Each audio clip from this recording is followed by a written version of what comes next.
This is an intro. Intro. Hustle and Flowchart with your boy, Matt Wolf and Joe Fier. Hey, welcome back to the Hustle and Flowchart podcast. Today I've got a special little Saturday bonus episode for you, and this is from a live stream that we did over in our Facebook group and YouTube channel. So if you're not a member of our Facebook group, make sure you're a member because we do these kinds of live streams all of the time lately. You can go to flowchartgroup.com to make sure you're a member of that group. And if you're not subscribed to our YouTube channel, go to hustleandflowchart.tv to subscribe to our YouTube channel, and you'll get notified when we do these various live streams. Now, today's live stream is with Deb Cole, and Deb Cole has written the book on Clubhouse. Literally, she's the first person to put out a book on the topic of the new social media platform Clubhouse. So we wanted to deep dive with her on this call all about best practices, how to grow your account on Clubhouse, how to monetize Clubhouse and actually make money with it. Pretty much everything Clubhouse, even diving into how to avoid being overwhelmed by Clubhouse and letting it consume your life, which a lot of people have gotten pretty addicted to Clubhouse and it's become a issue. So we talk about that a little bit and how to actually create some boundaries around Clubhouse. But this is a sort of exhaustive resource episode on everything you need to know about Clubhouse. Now, we did do another Clubhouse episode a few weeks ago. So if you want to hear our perspective on Clubhouse, check that one out as well. This one is from Deb Cole, who basically wrote the book on Clubhouse. And you can check out the book over at clubhousebook.com.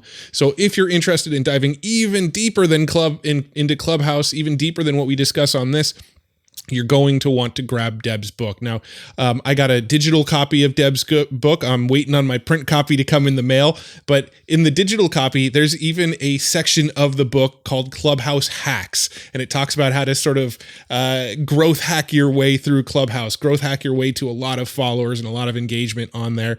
Really amazing book that's very exhaustive. So make sure you check out that book over at clubhousebook.com.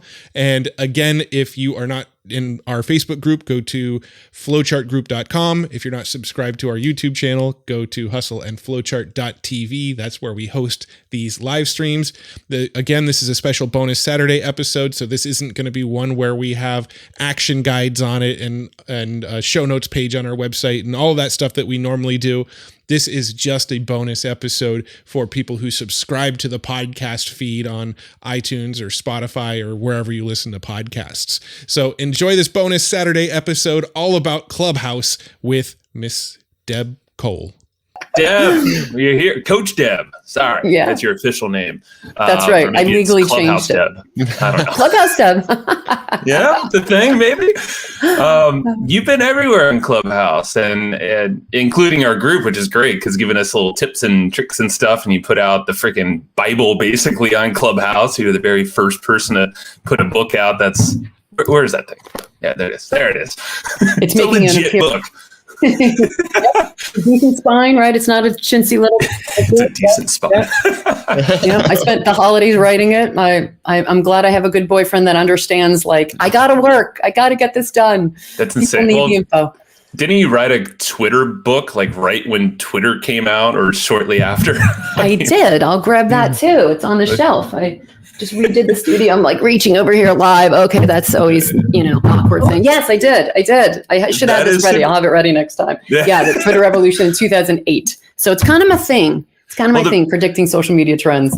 Well, I think you're predicting. I mean, you're right in line with a lot of the Silicon Valley investor types. I remember hearing Naval Ravikant and all these big, VCs talking about Clubhouse being like what Twitter was. Yep.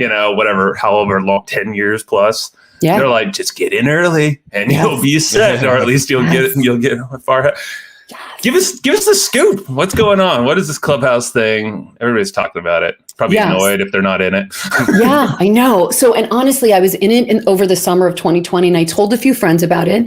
Excuse me. I even had an invite. I had like a couple to start, right? You don't get many. You get one when you first, and then you are on it for a month, and then you get a few more. And I was like, okay, these are coveted invites. Like, I need to be very particular.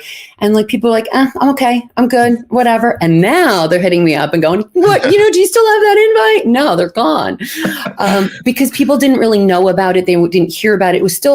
It's still technically in beta right now, except people have heard about it. But it was in early beta where I was a beta tester too. You would screenshot it and then send a report for any bugs or anything that should be improved upon. So it was super early beta. And then October is when they went public. But before that was maybe 6,000 of us that were on the app. And what's really cool to me, and again, the Silicon Valley insiders are right. That's exactly how I felt when I saw Twitter, and that's why I invested time to write that book. It was so exciting to me, and at the time, I was predicting that it would go mainstream. I still remember being in a virtual summit. I was in Hawaii, and someone was in California, and I couldn't go live or in person, so I participated via some type of streaming service, right, that was around back then. And their title was, "Will Twitter go mainstream?" And I'm like, yes, it will. And here's why. And I was like, and I just rattled off a bunch of reasons. And I was predicting that Hollywood celebrities, athletes, and yes, even presidents would eventually one day use it. And now I say, don't shoot the messenger, right? I just predicted it. That's all, right? And that's what now, like when Clubhouse came out and in August, my friend was like, "So you're going to write the first book on Clubhouse?" I'm like, you know what? It's a great idea. So I have to give a shout out to Scott S. Bell for just kind of giving me that nudge, because I think it was because he was tired of me being really excited about it. I'm like, oh my God, here's why. Clubhouse, this. And there's so many reasons. And I think the biggest thing of why I see it as just as exciting as Twitter, first of all, you can be an early adopter. So if you get in now, you get to meet the movers and shakers of investors of Silicon Valley. And also what's very different from Twitter back in 2008 is Hollywood is already on it. And we were fortunate enough in 2020 to have everything closed down. And it's the silver lining for this app, because we have all these entertainers that they want to entertain. They want to give their gifts to the world, and they're able to do that right now on their iPhone, right? And it is just iPhone right now, still in beta, right? So once it gets out of beta, they'll test for Android. But right now is when all the influencers are on it. And that was the same exact thing with Twitter. Like Twitter back in the day, very different than Twitter in 2020. And now it's reinvigorating Twitter because that's the back channel for Clubhouse. And it's also invigorating Instagram. Instagram was a channel I never really cared about. I didn't care about posting pictures of my life. No, I never liked it. No. All right. I mean, I don't either, but I'm like, you're the social one though. I just expect you to like. I know everyone does. Like, and that's the thing, like everyone thinks I like all of them. I don't. And the reason I got super excited about Clubhouse and what I want to keep talking about and spread the message everywhere is it's all about audio right now. It's almost like a return to audio. And part of it is because no lipstick is required. It's I think this chapter 2. Thank God. So no worries for Joe and Matt. They didn't have to put lipstick on when we went into a Clubhouse room the other day. And it's important, not just again for women who don't have to dress up, but we could be on Clubhouse at 5:30 in the morning, talking to our audience, talking to our fans, talking to our clients, talking to people either privately or publicly where they hear about you. And right now, it's the land grab. So you have all of these important influencers and TV celebrities. You've got the sharks on there, Damon John, Barbara Corcoran, and they're giving valuable tips. And I think that's why there's such an addiction, because all you have to do is open up the app, click on it, and select a room from the hallways, and then boom, you're in the room where it happens. And to me, that's exciting. It's the same thing with Twitter. So get in the room where it happens. Get in early is the biggest thing. I have to keep saying now, Matt and Joe, is like, trust me, this is going to be the next best thing. Oh, yeah. And I think people are starting to see that now. Yeah. I think they're starting to. It's funny. My family and I were just watching Hamilton last night, so I've got the song stuck in my head. Good. I'm glad that resonated. Yep, that's right. So I'm curious, what do you think it is about audio that people are digging? Like if you would have told me a couple years ago that the next big social media platform was a room where people couldn't see each other and everybody had live mics and could talk over each other and stuff, I would say, nah, never going to work. So what do you think it is about this audio platform that people are liking so much? So I agree 100%, Matt. And those of you who knew me back in the day, I started the first podcast like when maybe there was 100 podcasts, and then I abandoned it because there was no one on it. right? There weren't enough people to reach like YouTube. So I started a YouTube channel. And for me, that face-to-face connection is so important. And I will still tell my clients that don't abandon your video stream. And now we are allowed to start recording our own rooms in Clubhouse. So you're not allowed to record a room that you are in. But if you're hosting it, the creators first is the philosophy of Paul Davison and Rohan Seth, who are the founders of Clubhouse. So their town halls, they do every Sunday morning, 9 a.m. Pacific, 12 noon Eastern. They'll make these announcements of updates. And that's one of the things about 2 weeks ago, we were super excited because all the podcasters just recently joined, if you've noticed. And I think that's why the voice is getting out there about Clubhouse. But they don't want to just get on and have the room disappear. Like there's good content that they want to repurpose. And that's the secret for every small business owner is repurpose your content. So, and I think, again, I'm going to go back to no lipstick required. I think that's part of why this year specifically audio is taken off because people have Zoom fatigue. People have YouTube fatigue.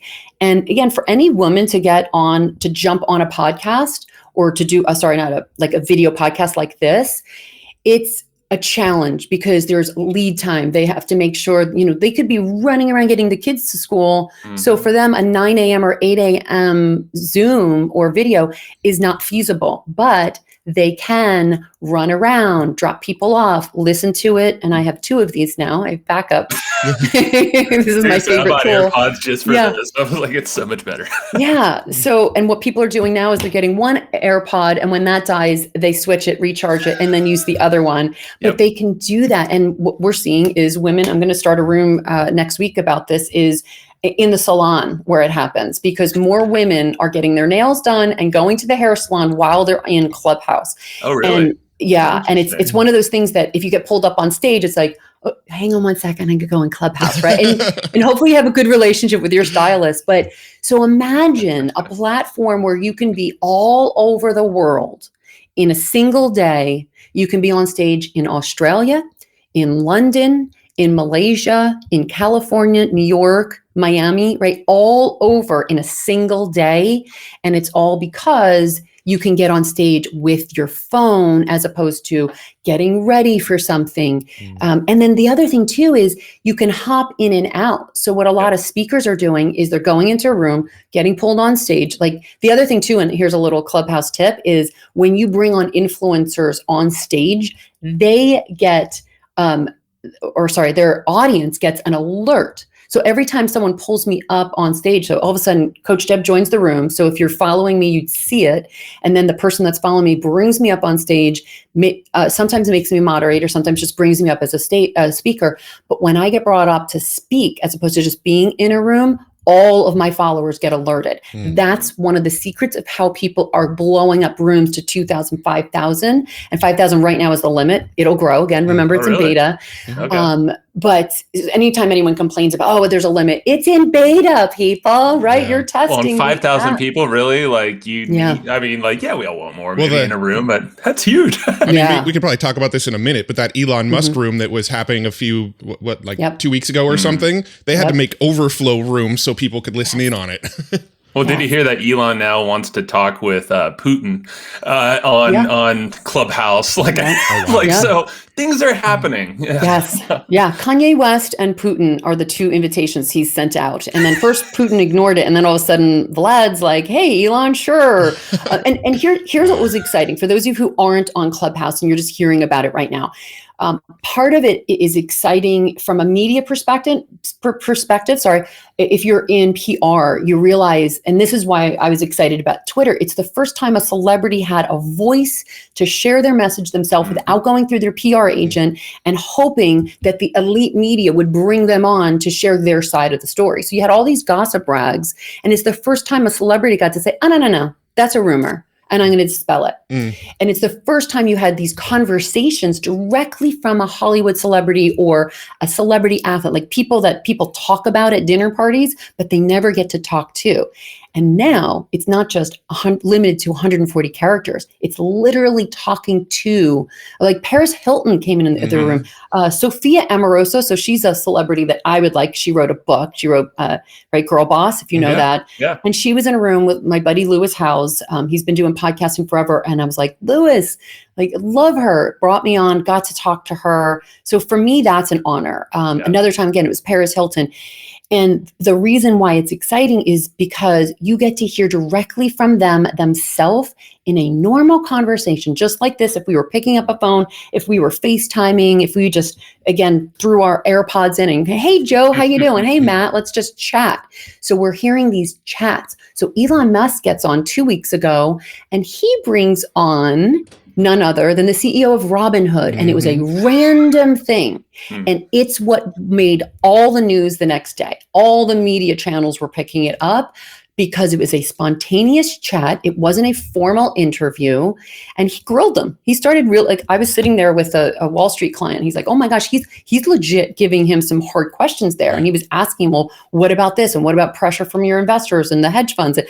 And I don't think it got heated in the sense where you're like, oh my gosh. But if you knew what was going on with that interview and what he was asking, you just don't see that type of stuff in media. It's more controlled. Yeah. So, and then here you are getting to just be in a conversation where influencers and movers and shakers of this world, right? Elon says something, it moves money. Like Bitcoin went up 2%, like Dogecoin, which is supposed to be a joke coin, went up. Like it moves markets. So you're in the room where it happens, where influencers are talking, and they're also talking about predicting trends. And this is part of why I've been able to predict the trends that I have, because I've had my ear to the ground with Silicon insiders. Now everyone gets to have the same opportunity that I've had over the years. If you didn't have access to them, if you didn't know them, if you didn't have them in your cell phone, well, now you can be in a room with them in Clubhouse. So that's why it's well, speaking of, everybody has the same opportunity, unless you have an Android, right? But let's talk about how to actually get on Clubhouse right now, because I think there's still a little bit of mystery for some people that are just kind of now discovering it. How do I even get on the platform? I know there's invites. I know I need to have an iPhone. What do I need to do? Yes. And here's what I've told people that don't have an iPhone. And a few clients actually took me up on this about a month or two ago, and they landed a $10,000 client, like almost immediately. So was it worth the investment to get an iPad or another iPhone? Yep. Like one of my clients got an actual iPhone and an account. Another one, and what people are doing right now is getting iPads. And they're linking the iPad. So it just has to be an iOS device that you download the app. So you go to Clubhouse, and it actually used to be my buddy who was on the app, and they just changed the app icon. But it used to be Bomani X. And again, I was able to meet him in Clubhouse room in the early days. Now it's this other gentleman. I guess I'll have to meet him. But it's that app right there. And I wanted to point that out because I can't tell you how many news articles, including Entrepreneur Magazine, that shared the wrong app. It is not purple. It does not have the flags. There's like two little flags next to it. If you see that, wrong app. Wrong app. Well, so that's like a project management app, or it's something totally. So you'd figure it out pretty quick.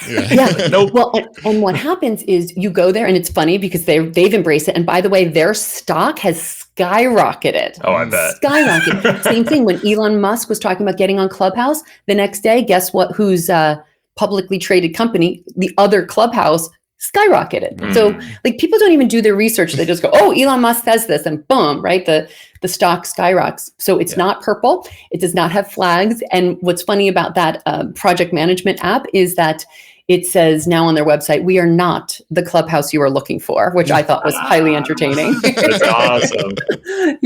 So you download the right one. And here's the hack on getting in and beating the waiting list. If you have a friend, if you know Joe or Matt or Coach Deb, and we're already in each other's cell phone, like in our database, and typically it helps if also they're following you on Twitter, on Instagram, on YouTube. Like I've noticed I only get the alerts now if we're really connected on all the social platforms and they're in my phone. Because that's how we've been doing this hack where I wound up getting like 25 invites in total and now they're gone. So we did like this invite train on our Facebook group, and we started it with one invite, and then that person passed it on and passed it on and passed it on. But what you do is you get the person in the phone. So a lot of times I'll get an alert. So say it's Matt, all of a sudden I get an alert and it's like, oh, Matt just downloaded the app and joined it. Do you want to let him in and skip the wait list? That's the hack where you don't burn an invite that you've got, those precious golden tickets. And he's like, of course I want to let Matt in, and you let him in. Now, if you don't trust the person, don't let them in, because you are forever tied to the person you brought in. So we started this Facebook group and only invited like people we knew. So again, it was, hey, do you know this person that needs an invite? Do you know? And then we brought them all in, and then we started this invite train to share it. So that's a great thing you could do even within your own group of friends. But yeah, we did that with Clubhouse conversions on Facebook, and it's been wonderful. And now we would do these Thursday night trains over the holidays, all through December, to get more people in. And now we don't have to run them. Now people just post, hey, I need an invite, I'm in. And some gracious, wonderful person that we got in originally pays it forward. So you could do that within your own community as well. And people love it and will appreciate you forever. I can't tell you how many people are like, I owe you, right? And well, think about like your clients. Like if you have just clients, hook them up, you'll probably make a client for life, or at least make them a lot happier for sure. I mean, because you'll make them money, especially if they're in the industry 100%. Of consulting. Yeah, absolutely. It's this exclusivity thing. I'm curious about the follower side of things, because Matt and I got in there late December. I think we're around 2,000 followers, but honestly, we haven't done a lot of work to get those followers. Hence the probably the reason to get in early. But talk about how to grow a following and some cool strategies that anyone can use, even if they maybe aren't in yet, and maybe it's like another month from now. Yeah. And here's what I also tell people is don't stress or even try to get 1 million followers. Get 1,000 followers and pay attention to them. Create small rooms where you give value, especially if you're an author, speaker, consultant. If you have anything of value to share, and give them your tips with your voice. Again, you don't have to put makeup on. You can just share. And by the way, the longer you're in a room, the more traction it gets. And again, bring other people on stage. So that's one tip we shared before. Bring other influencers on stage. So the other thing that's huge right now is a lot of collaborations are happening where people aren't seeing one another as competitors. They're like, hey, we're all in the same industry. We're so early. And at the end of the day, like right now, I think there's 7 million people right now. I guarantee you it's going to be 10 million very shortly, especially if Elon Musk does another room, or Vladimir Putin. Wasn't it just like 2 million just a month ago or something? Yes. Like, I feel like it's blown up. Okay. Yes. Great. Yes. It was 2 million in December. Right. And now it's at least 6 million. And I think it just hit the 7 million. I'll find out on Sunday when I go to the town hall. But yeah, so it's blowing up. Everybody wants it. I actually had my college roommate hit me up because her son wanted in, which just makes me feel old. But he's like, oh, I so want to get in. Elon Musk is talking about it. And she's like, oh, I know someone who can get you in. And all of a sudden she had like the cool factor because she knew someone who could get him in Clubhouse. There you go. So bring other influencers on, collaborate with other people in your industry. I promise you there are so many people, even at the 7 million, there are more people than you can serve with your own consulting, with your own whatever services, whatever course you have. So collaborate with other people. And the other part of that is because the algorithm will link who you are following, who's following you, and recommend other people in that industry. So you start growing it organically in that way. So it's the same thing like TikTok shows you more of what you like. It's the same thing with Clubhouse. It will show you more people and more rooms of what you like. You can now hide rooms if you don't like them. So if you don't like whatever topic, because now it's so many different topics. Some are super fun. Some are helpful. I probably see a lot of the business growth rooms because that's what I'm involved with, right? You can slide over. But the other way to grow it is do an all day room where you just keep inviting people, interview speakers, interview influencers, and then give value. It's just like when YouTube started back in the day, the more you gave away your content and helped people, the more people loved and adored you and followed you. And trust me, they will buy from you. They'll hit you up. And here's how they hit you up. It's not necessarily even in the room. It's they slide into your DM DMs on Instagram or on Twitter. So, and that's one of the reasons too, I like to follow people back because I want them to have that connection with me. Yeah. And I want to just emphasize, don't focus on trying to get 1 million. Just focus on 100, then focus on 500 and then 1,000 and develop really good relationships with those people. And I promise you'll never be poor if you're giving value, if you're really focusing on people and building those relationships.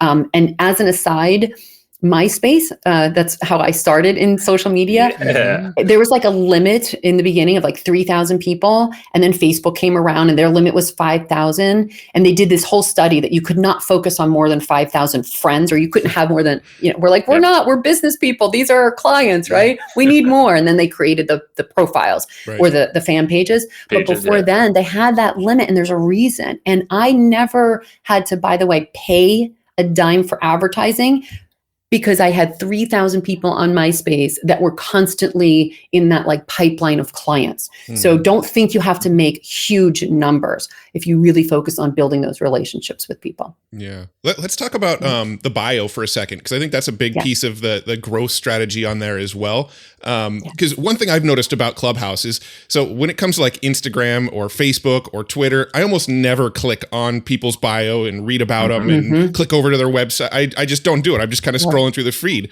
Clubhouse, on the other hand, since you're just listening, there's nothing really visual about it. While I'm sitting there listening, I'm clicking into people's bios and reading about the people in the room. So I feel like the bio is way more important on this platform than almost any other social media platform. So let's talk about that for a second. Totally. You have it spot on, Matt. And I do the same thing. I don't think I ever read them on Instagram other than like, you kind of like skim because it's a bunch of hashtags people are just throwing in to just be found on Instagram. So I think they were never that good to read. Whereas in Clubhouse, especially if the bio is written properly, you learn so much about the people. So a couple things, real quick tips. One, the first 3 lines at the top is the most important because it's what everyone sees when you come up on their feed to follow. It'll say your name or your alias. And by the way, you can only change your alias once. So I changed it to Coach Deb and now that's done. You can't just keep changing that alias. They'll see that, they'll see your picture. So make sure it's super bright, good background. Like don't put this kind of background on, put a plain bright color background of your face in front of them. And then the first 3 lines is what they'll read. So grab their attention in the first 3 lines. The second thing is use emojis, bullets. And now you can actually do that in the app before you couldn't. So the tip I was giving to people is go and do your bio in your notes and then copy paste it because That's how I did it, literally was just chunked up. There were no spaces you could put. Now they allow you to put spaces. And so Clubhouse will constantly evolve, especially based on the users. So if you have an idea to make the app better, hit them up in support and they'll look through all of the questions and they bring up the ones that are commonly asked on the Sunday town halls. But make sure your bio has what you do, how you can help people, and put like the green arrow button over to like point out this feature. So really call out something with emojis of the thing you really want to grab them, and then have the bulleted points. But again, don't make it boring. Use the emojis. So I do live stream production. So I have a little camera emoji and then I put what I've done there. I put like the biggest brag, let them know what you've done. I did a 14-day live stream, brought in $6.8 million. I put that right at the top. Produced a show for Larry King, put that there. And by the way, Larry King, he's graduated on to his next R.I.P. level. Yeah, of course. But one of the reasons too, I put that was, first of all, it's like the highlight of my career, producing a show for him. But the other reason is when people are looking up other people, and he was alive when I was on there. So now it's a little bit different, but when they're looking up Larry King to see if he's on Clubhouse, they'll find me because he's in my bio. So that's another little secret hack that I So it's like a SEO type thing then. Okay. Yes. Because I have heard about that, but I never heard specifics like it actually working. But yeah. Okay. Perfect. Yeah, and you can do that. And the way I tell people, like, don't just stuff it with keywords, but like use it in a sentence, right? So producing a show for Larry King, highlight of my career, film production, that's a keyword. Live streams. Yes. I know different guests you've had on your podcast. I've seen people do that. Yeah, I've seen that. Like, some of our past guests include Lewis Howes, Pat Flynn, that kind of thing. Yes. And again, that's teaching the algorithm of the people you want to be connected with. So so use that type of keyword, but in a sentence. So it's not just like a Instagram keyword stuffing, because then people just go, and you want to make a connection with people. So say something, share a story. You get those keywords in there in your bio, but don't do it in a cheesy way, because you don't want to off-put people, right? This is like meeting people at a conference, in the hallway and at the pub. Right. That's how I look at Clubhouse. It's a one-to-one thing. Yeah. It's not like you're trying. I mean, yes, you're on stage talking with an audience, but as you just said, if you go to the bar after you just got off stage or something, you're not going to be talking to 20, 30 people. It's a one-to-one deal. So that's right. I'm kind of curious on the monetization side of things, because there's so many different ways to get creative while you're on the platform. Obviously, you can monetize outside by landing a new client or something like that. But I'll just give you one example. We have a product coming up pretty soon here for Matt and I. It's called Pod Hacker. Kind of letting the cat out of the bag a little bit for some folks watching. But the idea there is we want to go on there on Clubhouse and run some of these longer form rooms and consistent rooms branded as Pod Hacker. And then a topic like monetize your podcast, hack your growth of your show. And then, rotate speakers, kind of make it very organized, have call to actions to go see something off the platform. And I've seen a lot of people do this for webinars, loading up webinars, testing webinars on Clubhouse. I know Mike Koenigs was telling me that that's something that a lot of people are doing. I'm sure you're fully aware of it. What are some models that you see people using these rooms creatively to feed maybe, a webinar or some other offer they have off of Clubhouse? So they're doing different things like prizes. Koenigs is huge on that. When he was doing like the live streams from the Penthouse studio here in San Diego, he was really big on that. And you're starting to see that on Clubhouse as well. It's like, go over here. Another thing is like what's called Easter eggs. You plant like a code or something that they have to go over here to Instagram to get it. So I might have, a way to get an ebook for free, but you have to find this code over on Instagram. So that's how you boost your followers on Instagram, on Twitter, on your blog. Definitely drive them over. Because the biggest question that I got when I was first like, hey, you got to join Clubhouse. Hey, like, oh, it's another social media app that's just going to be gone tomorrow. And it's not going to be all that important after like the whole COVID restrictions are up. I don't agree, but everything ends like a party. A party never lasts forever. So if you think of Clubhouse as the party where it's happening right now, and then there'll be the after party, which is, say, your blog, your YouTube stream, drive them over, and always build your email list so that when these platforms are over, when their party shelf life is done, you'll have collected all the leads. Someone did a whole book party, sold 900 books. Someone else sold another $9 product, right? So those cheap little things, and if you're giving value, it's like, it's $9. Like how, right? You can do a whole product. I mean, you can just get interest or test a product, like you said, for free, low level price. Yeah. Well, the other thing I've been seeing a lot of on Clubhouse too, I'm sure all three of us have, is people raising money, getting investment money into their companies using Clubhouse, which is a really cool. I've seen rooms that are literally like Shark Tank rooms where they're saying, come up on the stage, pitch your product. One of us millionaires, this is the kind of wording they use in Clubhouse, one of us millionaires might buy your company, kind of thing. Yes. And it's happening. So Grant Cardone, when he got popular and just started, he's on there every day. So when people are like, oh, how much should I invest time? Well, Grant Cardone's on it every day. I mean, now granted, again, he had a whole speaking career that he was always on stage every day. And this is his stage now. So if you want a stage and you complain about not getting on stages, well, you can have a stage now. So the other thing, and the other thing too, Matt, when you were talking about what you're doing to create a club, I don't know if you've done that yet, but definitely for your listeners, create a club. Go to requestaclub.com and put your application. It's like an Airtable that they'll do. Right now, they're only approving one person, or I'm sorry, one club. So choose carefully what you want that one club. And then they want to see you've done it, a room like that with that title for 3 weeks in a row. And that's how we're seeing people get approved for their clubs before other people, if they're not doing any types of rooms. But the club is the other hack, because once you start a room in that club, it'll once again blast to all those people. The other thing that I'm seeing, and I think I put some of this in the book, but it's been stuff that we've capitalized on it even more and gotten in more depth. At the end of the day, here's what I'm seeing is Clubhouse is going to be like that radio station / TV network. So you have the network. So your club is, say, ABC, and then you have all of these shows that are hosted. So like rooms on your network. So what I'm doing is I'm getting certain members on, and they can host a room in my club. So that's another way to grow your club. And that's been one of the number one questions people are asking. Well, what's the difference between a club and a room? Well, a room is just random. You start it, get people in spontaneously. A club is something you can pre-schedule ahead of time, or a room within a club, pre-schedule ahead of time. You've got links to share, and it's alerting all of those people in the club at the same time. So it's not as much effort every time to promote a room. And you've got that link that you can share on Twitter, on your blog, on Facebook, wherever you want, you've got that link. So that's where I'm seeing it's almost like a TV show network. And if you think that, if you keep that in the forefront of your mind, all of a sudden you go, oh yeah, let people host rooms in my club. Because that was another, like, should I let them host in my club? Yeah, of course. They're building our brand. Yeah. Yes.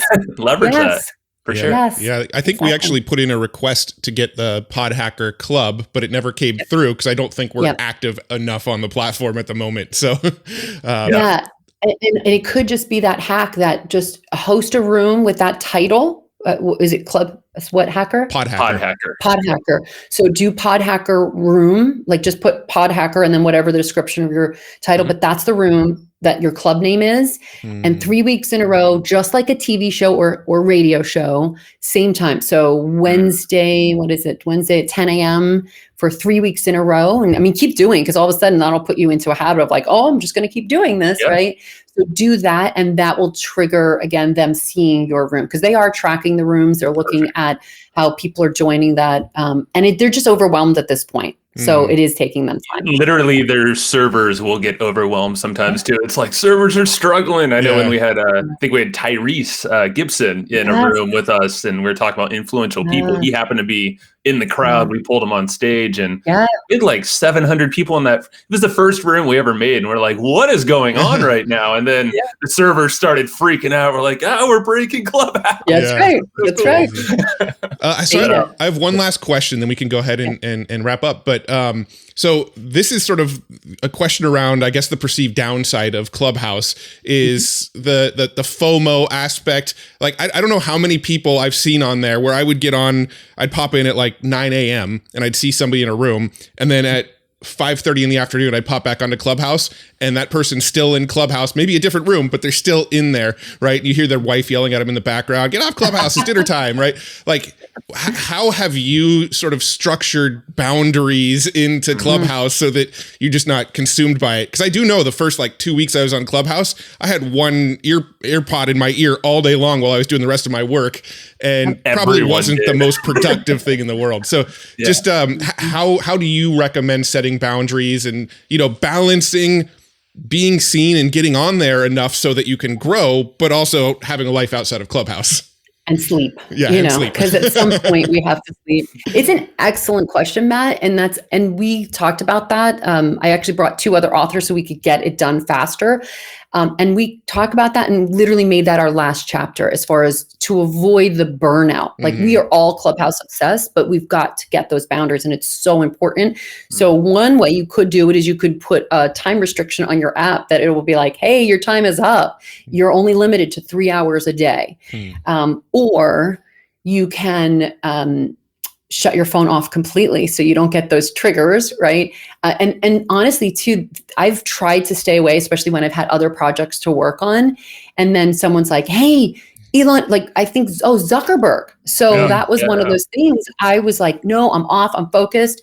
And all of a sudden my boyfriend comes in and he's like, this guy like Mark I was like, are you kidding me? Of course I'm going to pop back on Clubhouse, right? Thanks a lot. There goes my whole evening. So he only spoke for 15 minutes. So I was able to just kind of wrap that up. But that again flooded Clubhouse. So trust that your friends will ping you if there's something really important, right? Now, the person has to be following me. So like Matt and Joe, you're following me. So if I see something that you should both be on, I'm going to ping you. And I'll only ping it and allow it to go into your Clubhouse if you're on it. If like, hey, there's a room, But if there's a really important person that I think you should be in, it gives you the option to send them a text message. And yes, I'll do that only when I go, yeah, you really need to be in this. And I've been able to make connections for friends, clients, colleagues that way. And they're appreciative. You're that person, that's the resource. So be a resource. So again, if you want to get followers, because you can't get pinged into a room if you're not following that person. So they'll follow you just because it's like, hey, I can't ping you. Elon Musk is in the room. You're not following me. Oh, well, you don't get alerted, right? Too bad. And so get a group of friends like that, right? Like if you're in a mastermind, if you create a collective, that you'll alert one another if there's absolutely something you need to be on in Clubhouse. So that helps me go, I'm good. And if there's something that's really important, I know a friend will ping me, right?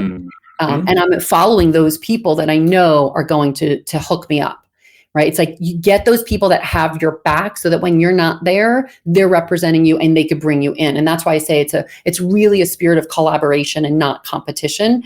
But yeah, you could be literally on all day. Some people, by the way, some people are doing it just like staying in the room on stage. And now what's happening is you're like, yeah, you're not active. The role right under the stage is still an active role. So if you know you can't participate, just put yourself right there at you're still at the top row because you're followed by the speakers. That's still a prominent place because right away we start seeing the status. People want the mod button. People want the this button. People want to be on stage, right? Like I had one of our friends that I won't mention the name. He's like, oh, you just left me in the audience. I was like, I was a guest of Lewis' house. I'm not bringing anyone up on stage when I'm his guest. Like there is that factor for sure. Like if you're a mod or in someone else's room, you're like, you have this almost guilt a little bit, but at the same time, we shouldn't, because it's like if you're at some stage TNC, let's say, it's like you're not gonna go like, hey, you guys should all come up here and hang out, and just sit in the corner to get some cred. It's like weird. So we're gonna see some of those ego plays a lot, and I was just like, dude, like I wasn't ignoring you. I was a guest. Right. So there will be times that, again, when people start a room and they'll let you know, like, hey, bring your friends on stage, go ahead. Good. You get that permission to do that. Don't do it if you haven't gotten that permission ahead of time. Yeah. And I know we talked about recording, by the way, so you can now do that. You just have to get explicit permission. So what I tell people, I make the announcement, we're recording this room for a podcast to repurpose it or YouTube or whatever. If you come on stage, you're giving us your explicit permission. If you do not want to be recorded, stay in the audience. If you're currently on stage, drop yourself down if you do not give us permission.